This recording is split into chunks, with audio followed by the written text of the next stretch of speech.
तो नित्यानंद प्रभु की एक विशेषता का वर्णन करते हैं श्रील भक्ति विनोद ठाकुर अपने एक गीत में। तो कहते हैं कि मार खाए प्रेम दे दयालु तो नहीं है, कि नित्यानंद प्रभु मार खाते हैं लेकिन मार खाने के बाद आपको मारते नहीं हैं, तो आपको क्या देते हैं? कृष्ण प्रेम देते हैं। इसलिए चैतन्य महाप्रभु से भी अधिक दयालु हैं नित्यानंद प्रभु, बल्कि गौरांग महाप्रभु को देने का अधिकार केवल नित्यानंद प्रभु के पास है।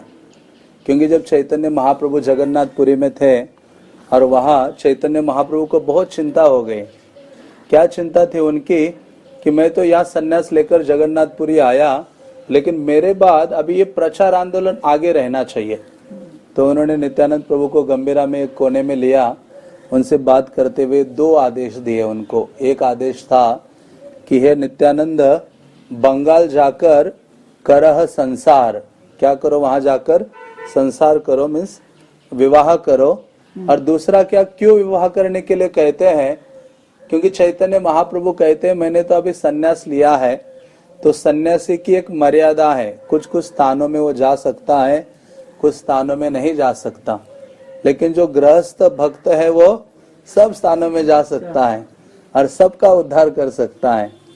तो फिर इसलिए उनको ये दिया कार्य और उनको कहा कृष्ण के नामों का प्रचार करो। लेकिन नित्यानंद प्रभु रहे अवधूत, क्या कहते हैं उनको? अवधूत। यहाँ आके उन्होंने केवल कृष्ण नाम प्रचार नहीं किया, उसमें एक और चीज जोड़ दी। हाँ, वो किसी ने बताया नहीं थी उनको, वो था गौरांग का नाम, गौरांग की ग्लोरीज। ये नित्यानंद ने वास्तव में सारे जगत को गौरांग की महिमा और गौरांग की ग्लोरी दी है। इसलिए इस गीत में भी वर्णन आता है ना, हमारा किनिया लहो भजो गौर हरि, कि आप केवल गौर हरि का भजन करोगे तो मुझे खरीद सकते हो। किनिया, हाँ, मतलब किन्वो, खरीद सकते हो। तो ऐसी विशेषता है, तो इसलिए इनको अवधूत कहा जाता है। और अवधूत शब्द का क्या अर्थ है? कई अर्थ हो सकते हैं, लेकिन हमारे लिए एक सबसे इम्पोर्टेंट है कि हमारे जितने सारे अवगुण हैं, दुर्गुण हैं, उनको धोने का काम कौन करते हैं? नित्यानंद प्रभु। इसलिए उनको अवधूत कहा गया है। वो रहते थे अवधूत वेश में, लेकिन वास्तव में उनके उस कार्य का प्रयोजन था हमारे जैसे बद्ध जीवों के अवगुणों को, दुर्गुणों को धोने का काम। इसलिए उनके संपर्क में कोई भी आया हो, उसकी उन्होंने धुलाई की है, जैसे जगाए मदाई है। अभी वो कितने सारे दुर्गुणों से भरे हैं, हाँ, लेकिन उन्होंने उनकी धुलाई करके इतने महान बने कि वो पत्थर लेके जाते थे। क्योंकि जब उनका उद्धार हो गया जगाए मदाई का, तो नित्यानंद प्रभु को कहा कि हमने इतने सारे लोगों के प्रति अपराध किए हैं, पाप पूर्ण व्यवहार किया है, क्या करे? उन्होंने कहा घाट बना लो और घाट में सबकी सेवा करो। लोग आते जल यहाँ गंगा के घाट पर, तो ये लोग जाते थे, तो जिन जिन पत्थरों से इन्होंने मारा था वो पत्थर लेके हाथ में देते थे, कहते इस पत्थर से मुझे मारो। हाँ, लोगों का हृदय द्रवित होता था। तो ऐसे नित्यानंद प्रभु के संपर्क में आने से कितना ही व्यक्ति पतित क्यों ना हो, वो शुद्ध हो जाता है। तो ऐसे नित्यानंद प्रभु का ये जन्म स्थल है और ये बहुत विशेष है। इसका नाम एक चक्रा है। क्या कहते हैं इसको? हम सुनते हैं एक चक्रा इसलिए पड़ा क्योंकि महाभारत के युद्ध में कुरुक्षेत्र की बात प्रभु जी गाड़ी में कर ही रहे थे। तो कुरुक्षेत्र में जब युद्ध हो रहा था, तो ये दुर्योधन वगैरह ने भीष्म को बोला कि आपके हृदय में ये पांडवों के प्रति सॉफ्ट कॉर्नर है, आप तो मारते नहीं हो इनको। तो फिर उन्होंने कहा कल, हाँ, पांडवों की हत्या होगी, कल मैं मारूंगा। तो बहुत तत्परता के साथ, तैयारी के साथ भीष्म गए थे और वैसे ही हुआ। इतना घमासान युद्ध किया कि उन्होंने भगवान का अपना वचन तोड़ने के लिए मजबूर कर दिया। भगवान ने वो अर्जुन की रक्षा करने के लिए पहिया उठाया और वहां भीष्म खड़े हैं। अभी कृष्ण ने पहिया जो रथ का उठा के रखा था, तो सोचा कब तक उठा के रखूं, फेंका नहीं। तो फेंका तो कहाँ फेंका, इधर कुरुक्षेत्र से जो एक पहिया उठाया हुआ था वो सीधा यहाँ आकर गिरता है। इसलिए इसका नाम क्या पड़ा? एक चक्रा। दूसरा चक्रा नहीं है, ये उधर ही है दूसरा। पहिया फिर बदलना पड़ा होगा अर्जुन को, लेकिन वो जो एक चक्र था, एक चाका था, हाँ, वो इधर आके गिरा। तो ये चक्र धाम इसलिए है, और ये बहुत विशेष स्थली है जहाँ चैतन्य महाप्रभु ने नित्यानंद प्रभु को प्रकट करने के लिए बाधित किया। क्यों? शास्त्र कहते हैं, चैतन्य भागवत कहता है कि वो स्थान बहुत अपवित्र है। जिन स्थानों में पांडवों ने भ्रमण नहीं किया, या फिर गंगा जहाँ बहती नहीं है, तो ये राड देश कहते हैं इसको, ये इतना पवित्र नहीं माना जाता ये स्थान। तो इसलिए उन्होंने सोचा कि नित्यानंद प्रभु को यहाँ अवतरित कराता हूँ, जो साक्षात बलराम है, तो वो यहाँ प्रकट होते हैं और सारे जगत को पुण्यवान बना देते हैं। तो बलराम यहाँ या नित्यानंद प्रभु प्रकट होते हैं हड़ाई पंडित पद्मावती के गर्भ से। तो एक ही बहुत लंबे समय के बाद उनको ये पुत्र की प्राप्ति हुई थी, हाँ, नित्यानंद प्रभु। और प्रकट होने के बाद इन्होंने बहुत सारी आशाएं रखी थी। जैसे गृहस्थ जीवन में हम संतान के लिए सोचते रहते ना, कि सपने देखते रहते कि ये करूंगे, ये बड़ा हो जाएगा, हमारे देखभाल करेगा, ऐसा होगा वैसा होगा। तो हड़ाई पंडित और ये दोनों सोच ही रहे थे, तब नित्यानंद प्रभु के हृदय में ये भावना आ गई कि मैं घर में बैठने के लिए नहीं बना, मुझे क्या करना है, भ्रमण करना है, निकलना है, बाहर जाना है। तो उसी समय एक सन्यासी का आगमन होता है यहाँ, और कुछ ग्रंथों में वर्णन आता है कि वो सन्यासी चैतन्य महाप्रभु के जो बड़े भ्राता है विश्वरूप, वो सन्यास लेकर यहाँ आते हैं और यहाँ आकर हड़ाई पंडित के घर में निवास करते हैं। और हड़ाई पंडित, ये वर्णन चैतन्य भागवत में इतना विस्तृत है कि हमें रोना आ जाएगा।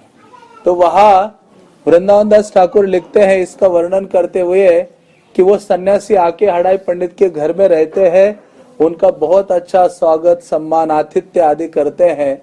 और रात्रि के समय में ये हड़ाई पंडित कहते हैं कि सन्यासी महाशय, मैं आपकी क्या सेवा करूं, हाँ, क्या आप चाहते हैं? तो उन्होंने कहा, मेरा एक निवेदन है, मैं तो अकेला सन्यासी हूँ और बहुत जगह भ्रमण करता हूँ, मैं सोच रहा हूँ कि मेरे साथ एक मेरा सहायक होना चाहिए, कोई असिस्टेंट होना चाहिए। तो आपका ये जो पुत्र है ये बहुत अच्छा है, हाँ, तो ये अच्छा हो सकता है यदि आप मुझे दोगे तो। ये जैसे सुना, हड़ाई पंडित मूर्छित होने वाले थे, और ये बात जाकर उन्होंने पद्मावती को बोली, हाँ, अपने पत्नी को बोला। तो उन्होंने कहा, वो तो मूर्छित ही हो गई सुनकर। उन्होंने कहा, कैसे संभव है कि निताई को हम दे देंगे इस सन्यासी के साथ? लेकिन फिर इन दोनों ने विचार किया, शास्त्र कहते हैं कोई सन्यासी या साधु कुछ मांगता है तो उनको क्या करना चाहिए, देना चाहिए। कोई अतिथि हमारे यहाँ आता है तो इन्होंने उनको दे दिया और उनको निवेदन किया कि आप जा सकते हो। इनका मन नहीं था, हड़ाई पंडित देना नहीं चाहते थे। हड़ाई पंडित सोचने लगे कि मैं तो अपना प्राण या आत्मा दे रहा हूँ निकाल कर। तो दूसरे दिन सुबह फिर ये जो सन्यासी है, और लेकिन एक व्यक्ति को दुख नहीं हुआ। कौन थे वो? नित्यानंद प्रभु। उनको कोई केयर ही नहीं है, वो माता पिता रो या कुछ भी हो जाए, वो तो खुश हो रहे थे कि मुझे अभी घर से बाहर जाने का मौका मिला है, भ्रमण करने का मौका मिला है।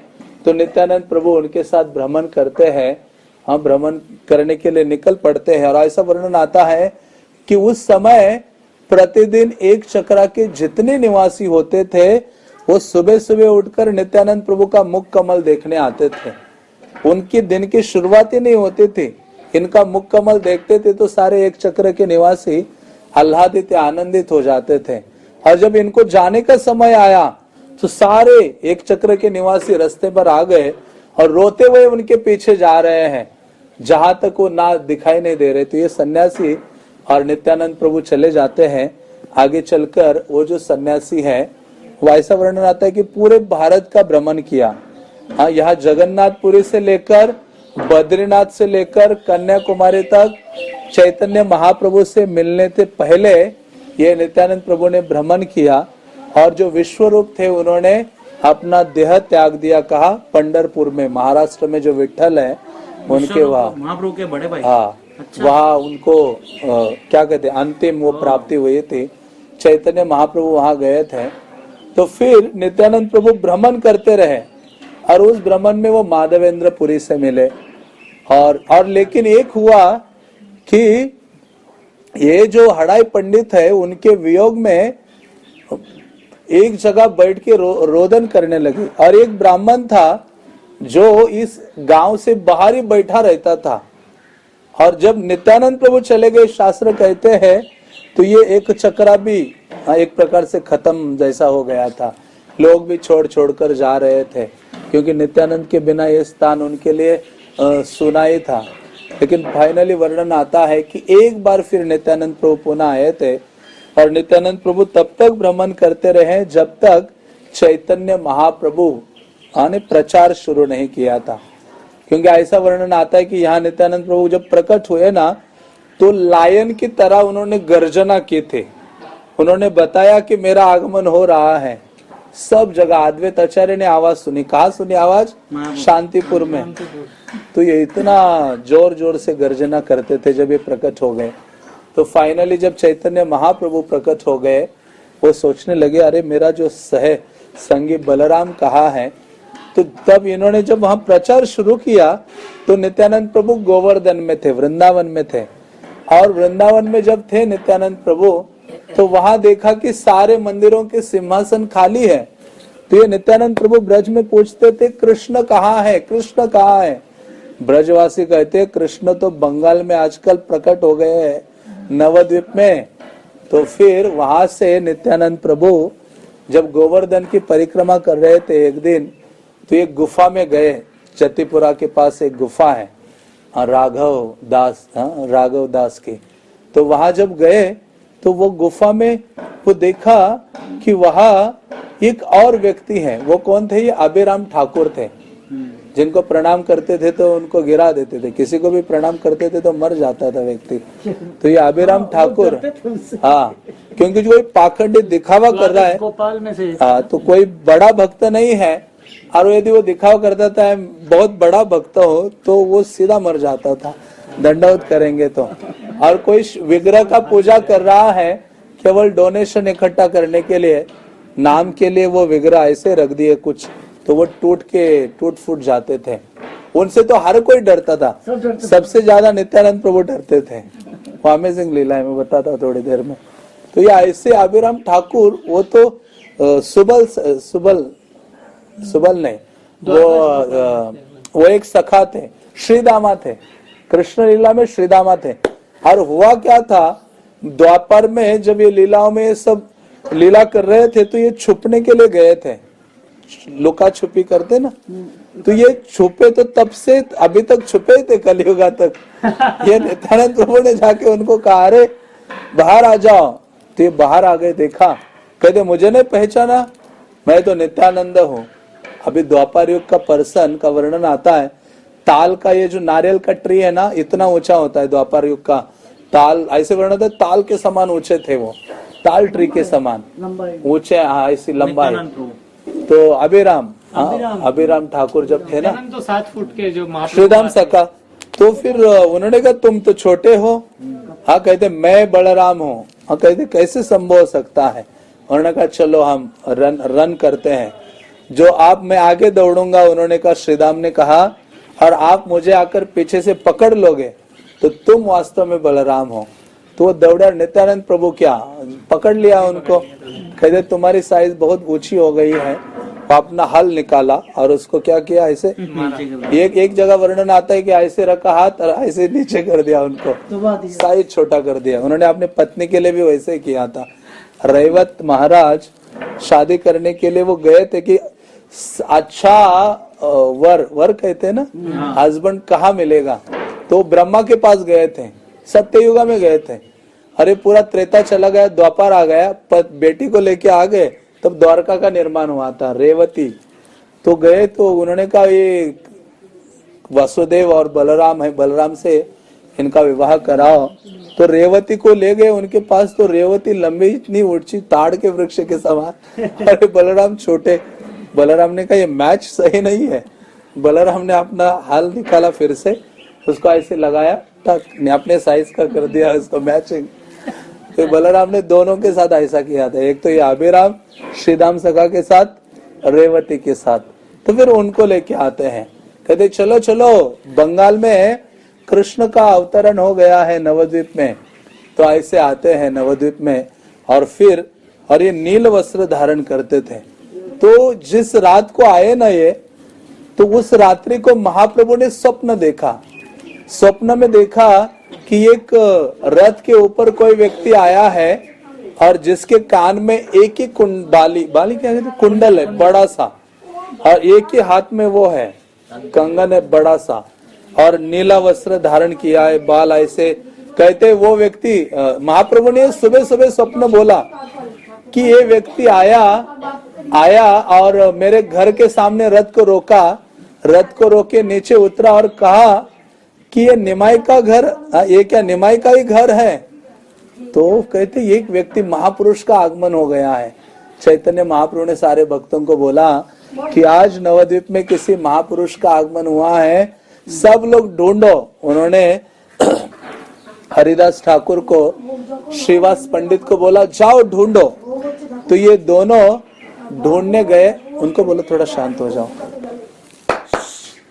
तो वो फिर ढूंढने गए, हरिदास ठाकुर, श्रीवास पंडित वगैरह पूरा नवद्वीप छान मारा, सब जगह पूछा, कहते कोई ऐसा व्यक्ति नहीं आया। लेकिन फिर महाप्रभु बोले नित्यानंद को प्रकाशित कोई और नहीं कर सकता मेरे अलावा। तो फिर चैतन्य महाप्रभु जाते हैं, नंदन आचार्य का घर है हमारे इस्कॉन के पीछे, प्रभुपाद घाट के पास जो मठ है। कहते नंदन आचार्य के घर में छुपा है वो महापुरुष। ये चैतन्य महाप्रभु गए और देखा कि इतनी अमेजिंग, जिनके शरीर से तेज निकल रहा है, और देखने मात्र से उनका आलिंगन किया, और आलिंगन करके वो बैठ गए। तो श्रीवास आचार्य को बोला कि तुम क्या करो, कुछ भागवत का श्लोक बोलो। उन्होंने भागवत के कृष्ण के सौंदर्य का श्लोक बोला, बरहा पीड़म नटवर वपु वाला। जैसे भागवत का श्लोक सुना ना, नित्यानंद प्रभु मूर्छित होने लगे, हा कृष्ण कह के रोने लगे, हाँ लोटपोट होने लगे। ये गौर लीला में एक ही चीज है, लोटपोट होना और प्रसाद पाना। एक जहां भी देखो भक्त मिलते कुछ होता है, लोटपोट हो जाते हैं और फिर उठते प्रसाद पाते हैं। तो ऐसी ये नवद्वीप लीला भरी है, इसलिए कृष्ण लीला से हमें नवद्वीप लीला अच्छी लगती है, प्रसाद ज्यादा है। तो ऐसे महाप्रभु से वो मिलते हैं और फिर उनके संग में प्रचार आदि करते हैं। तो जब इनको बोला था ना जगन्नाथपुरी से विवाह कर लो, तभी नित्यानंद प्रभु को लगा किससे शादी करो, मुझसे कौन शादी करेगा, क्योंकि फिर उनका बहुत विचित्र वो था, विचित्र आभूषण व्यवहार सब कुछ अलग ही था। तो ऐसे नित्यानंद प्रभु आके उन्होंने जो कायस्थ फैमिली है, बिजनेसमैन फैमिली, उनमें से एक उद्धारण दत्त को पकड़ा और जितने उनसे कनेक्टेड कायस्थास थे उनका उद्धार करके फिर वो ढूंढ रहे थे अपने लिए पत्नी। ढूंढते ढूंढते उनको पता चला कि एक अंबिका कालना में एक डिवोटी है जिनका नाम है सूर्यदास सरखेला। क्या नाम है? हाँ, जिनके भाई थे गौरीदास सरखेला, गौरीदास पंडित। तो सूर्यदास सरखेला की दो बेटियां हैं, एक है वसुधा और एक है जानवा। तो ये गए, उनके घर गए और गए कि इन्होंने कहा हम तो आपको नहीं देंगे, बेटी नहीं देंगे, ऐसे पहले से इनको न्यूज पहुंचे थे। तो लेकिन जब उनके घर जाते दूसरे दिन फिर से नित्यानंद प्रभु वहां अंबिका कालना में, तो वहां जाके देखते पहले से देखा दूर, अभी तो पहुंचे ही नहीं थे घर के पास। तो ये जानवा माता जो युवा थी वो मूर्छित होके क्या कहते, मानो उसने शरीर छोड़ दिया, उसकी सारी अंतिम क्रिया की तैयारी हो गई थी, उसको कपड़ा लपेट देके सब कुछ करके आंगन में लेके आ गए थे। लेकिन जैसे नित्यानंद प्रभु आए और उनके शरीर से जो समीर या हवा चली ना, वो जब उनके नासिका में गए, जानवा माता आग खोलती है। सब लोग उसकी अंतिम क्रिया के लिए ले जा रहे थे, वो तैयार हो जाती जानवा माता, और फिर जानवा माता का विवाह होता है। बहुत ही डिटेल वर्णन है। जानवा माता का जब विवाह हो जाता है, विवाह होके फिर विवाह के दूसरे तीसरे दिन सबको प्रसाद के लिए बिठा देते हैं घर में ना। तो ये नित्यानंद प्रभु, उनके सारे संगीगण, उद्धरण दत्ता आदि बहुत सारे वैष्णव, तो ये जानवा माता का काम था सर्व करना। हाँ, तो जानवा माता सर्व करने लगती है, तो ये सब लोग प्रसाद पाते हैं। तो उस समय उनकी छोटी बहन वसुधा भी थी, वसुधा भी सर्व करने लगी। सर्व करते करते जो सर के ऊपर, क्या पल्लू कहते, पल्लू था, अभी दोनों हाथ व्यस्त हैं, पल्लू गिरा तो कैसे रखेंगे ऊपर, कल्चर है ना, पल्लू नहीं गिरना चाहिए। तो अभी देखा नित्यानंद प्रभु का ऐसे बांटे रहती वसुधा, पल्लू गिर गया, तो वसुधा ने तुरंत तीसरा हाथ निकाल दिया बाहर, पल्लू को रोक दिया। 400, वो भगवान की शक्ति है, तुरंत आपने और 2 हाथ प्रकट कराए, पल्लू को ऐसे डाल के पुनः सर्व करने लगे। नित्यानंद प्रभु देखते रह गए। उसने कहा ये मेरी दूसरी भारिया है। उसी क्षण उनको खींचा, अपने गोद में बिठा दिया, उनसे विवाह कर लिया। तो जानवा माता से और उनको कोई संतान नहीं थी, लेकिन वसुधा से 2 संतानें हुई। एक थे वीरचंद्र प्रभु, जो क्षीरोदक्षाई विष्णु के अवतार हैं, जिनका समाधि वहां था। हाँ, और दूसरे थे गंगा माता। ये 2 संतानें थी, क्योंकि जितने भी बच्चे प्रकट होते थे सब शरीर छोड़ते थे नित्यानंद प्रभु की। क्यों? ये अभिराम ठाकुर के कारण। क्योंकि ये जब भी पता चलता था ना कि वसुधा किसी बच्चे को जन्म देने वाली है, ये अभिराम ठाकुर आ जाते थे और उसको प्रणाम करते थे। बच्चे की हालत खराब इसलिए करते थे कि ये तो भगवत अवतार है, उनके पुत्र भी भगवत अवतार ही होने चाहिए। तो ऐसे कई संतानों के साथ हुआ। जब वीरचंद्र प्रभु का प्रकट्य होने वाला था, प्रकट हो गया, जैसे अभिराम ठाकुर को पता चला ना ये खड़दा का पास टाइम है, तो ये अभिराम ठाकुर, नित्यानंद प्रभु ने क्या किया, संतान भी बहुत संतानों के बाद पुत्र संतान मिले थे। उन्होंने कहा इसका तो फेस्टिवल होना चाहिए, तो बड़ा फेस्टिवल अरेंज किया। और फिर नित्यानंद प्रभु ने सारे जगत के सब लोगों को बुलाया, एक भक्त को नहीं इनवाइट किया, अभिराम ठाकुर को नहीं बुलाया। तो सारे लोग आ रहे थे, गंगा नदी बीच में थी ना, तो सब लोग आ रहे थे। नाव वालों को बोला जो भी आएगा उसको फ्री लेके आना, लेकिन एक व्यक्ति आएगा तो किसी ने नाव नहीं चलानी है, अभिराम ठाकुर आएगा तो अभिराम महाशय। तो ये नित्यानंद प्रभु देखा, अभी सुबह से काफी लोग आ रहे थे, वीरचंद्र का मुख को देख रहे थे, ग्लोरीफाई कर रहे थे, प्रसाद पा रहे थे, वसुधा जानवा सब खुश थे। लेकिन फिर क्या हो गया, ये अभिराम ने सोचा मुझे क्यों नहीं बुलाया। अभिराम निकल पड़े अपने घर से। अभिराम ठाकुर का प्लेस है कानाकुला कृष्णा नगर कलकत्ता के पास, जो अमेजिंग, जिनके पास चाबुक हुआ करते थे। किसको कृष्ण प्रेम चाहिए, 3 चाबुक मारने से कृष्ण प्रेम बाहर आ जाता था। आज भी वो चाबुक उधर है, उनका वो टेम्पल है, आज भी है वो चाबुक। जब श्रीनिवास आचार्य गए थे तो उनकी वाइफ का नाम था मालती, तो 2 चाबुक मारे, 2 चाबुक जैसे मारे, तीसरा मारने वाले थे। मालती कहते रुको रुको, ये तो इतना प्रेम इसमें आ गया है, बस 2 चाबुक काफी है उसको। नरोत्तम दास ठाकुर भी गए थे, उन्होंने भी चाबुक खा लेते, जो भी वहां जाता था चाबुक खाता था। तो ऐसे अभिराम ठाकुर जब गए तो ये नदी वालों ने, जितने नाव वाले थे, उन्होंने देखा अभिराम ठाकुर आए, नाव छोड़ के भाग गए सारे, पूरा किनारा खाली हो गया।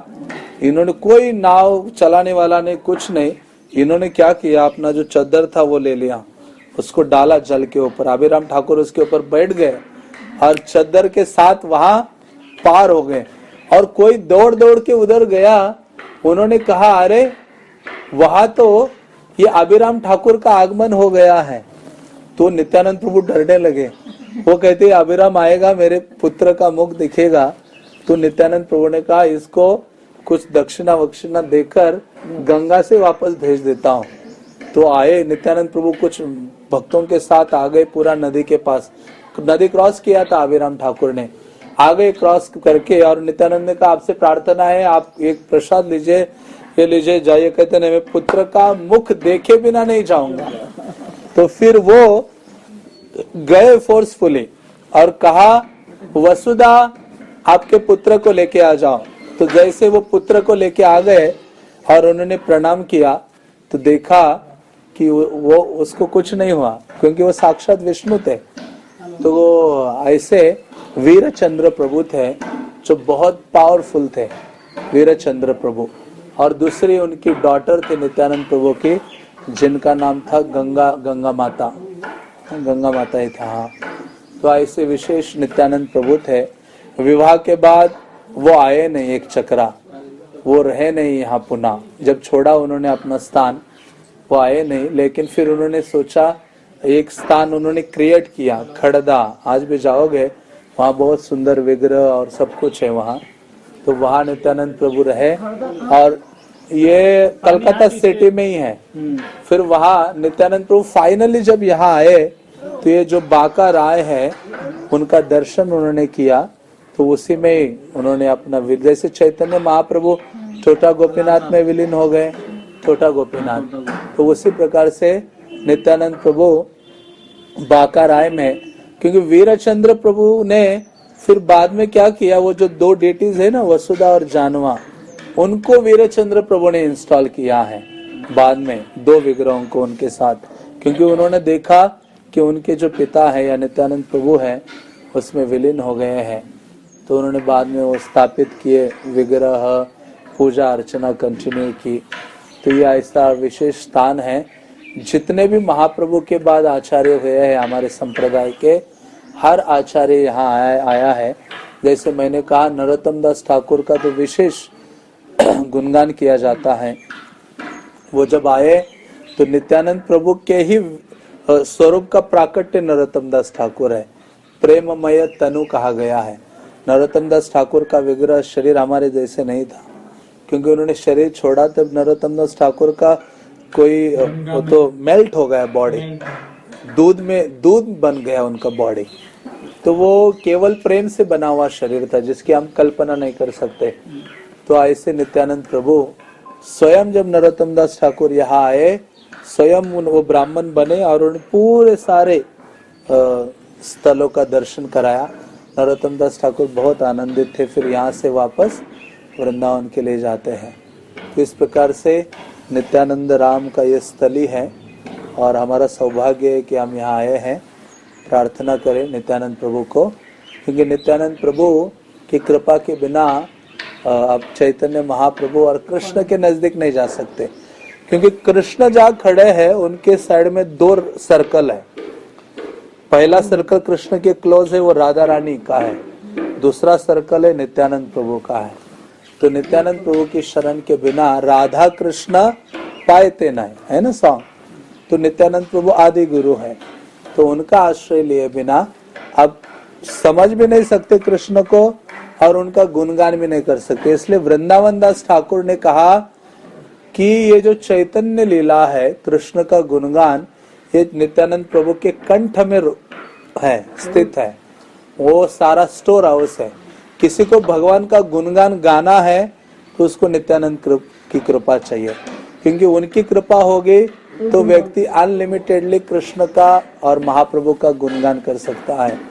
तो हमें इसलिए उनकी कृपा, और प्रचार का मतलब ही है नित्यानंद प्रभु की कृपा। ये जो सॉन्ग आया उसकी शुरुआत में योग्यता दी है कि एक प्रचारक की योग्यता क्या है। क्या है उसकी शुरुआत क्या थी? महाप्रभु का भी गुस्सा नहीं होता है, जो आक्रोध परमानंद नित्य, आक्रोध, क्रोध नहीं है, है ना। तो यही है, दंते तृण धरी निताय। प्रचारक का मतलब है एक तो किसी भी स्थिति में क्रोधित नहीं होना। और उन्होंने पत्थर मारा मदाई ने। मैं जब नया नया था, ये जगाई मदाई की इतनी कथाएं सुनी, लेकिन हर बार मैं कंफ्यूज होता था, मारा किसने पत्थर? हाँ, जगाई ने मदाई ने। तो मैंने सोचा मदाई मारा, यम को मैंने वो रख दिया, यम से मदाई, यम से मारा। तो फिर सोचा कि हाँ, मदाई ने पत्थर मारा है। मारने के बाद भी उन्होंने क्या किया, उनको आलिंगन किया और उनको अपनी कृपा दी।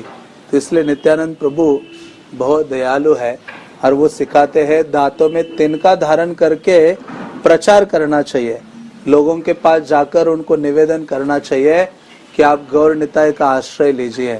यही एक प्रचारक की योग्यता है। इसलिए प्रभुपाद को देखो, प्रभुपाद अमेरिका जाते हैं तो वहाँ उन हिप्पियों के लिए भी इतनी सारी स्वयं सेवा करते हैं, कितना विनम्रता का भाव धारण करते हैं, और इतने बड़ा जगत गुरु आचार्य है, हाँ, लेकिन फिर भी वो प्रचार और सेवा के लिए। तो ये नित्यानंद प्रभु का मूड उन्होंने अपने हृदय में धारण किया है, इसलिए प्रभुपाद पूरे विश्व में कृष्ण को ले गए और कृष्ण को स्थापित कर पाए। और कभी जो घमंड है, प्राइड है, प्रभुपाद को छुआ नहीं, है ना, ऐसे आचार्य है। तो नित्यानंद प्रभु की कृपा हमें आध्यात्मिक गुरु की द्वारा प्राप्त होती है, तो उनको प्रसन्न करने का प्रयास करना चाहिए। और गुरु को प्रसन्न करने की सबसे पहली और सबसे महत्वपूर्ण सेवा क्या है? 16 मालाओं का जाप। हरे कृष्णा कृष्णा कृष्णा हरे हरे, हरे राम राम राम हरे हरे। नित्यानंद राम के, गौरांग महाप्रभु के, एक चक्रधाम के, श्रील प्रभुपाद की, गौर प्रेमानंदे। हरे कृष्णा।